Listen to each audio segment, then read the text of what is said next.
আসসালামু আলাইকুম ভাই। না না বন্ধ কর, আমি জিগাই। ও আচ্ছা জিগাও।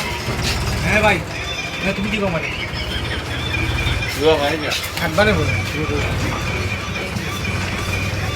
তুমি কন্টেন্ট ক্রিয়েটর রে মামু মামু, মামু আমি গেছিলাম হাসপাতাল। হাসপাতালে বেসরকারি হাসপাতালে এটা পার্থক্যটা তো বুঝতেছি।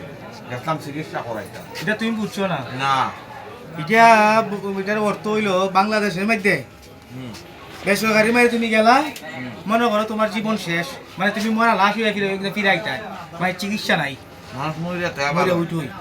আর তুমি বেসরকারি না, ভুল কইছি রে বো, এই টুকু টুকু কইছি, ভুল হইছে। হইতে আসলাম সরকারি, সরকারি মাঝে গেলে বিনা চিকিৎসায় মনে করো তুমি লাশ হয়ে আইতাই।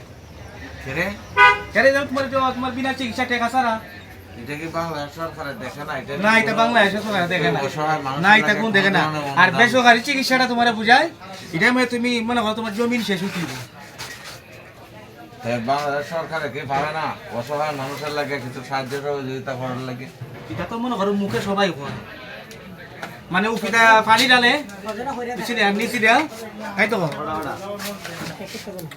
আর সব না আমরা সবাই মিলে যদি মনে করো বাংলাদেশ সরকারের কাছে একটা এই কি করে আবেদন করি ভিডিওর মাধ্যমে, সোশ্যাল মিডিয়ার মাধ্যমে, তাহলে হয়তো সরকারের নজরে পড়বো আমাদের এই ভিডিও। ওষুধ দিবাই নিবে। তাহলে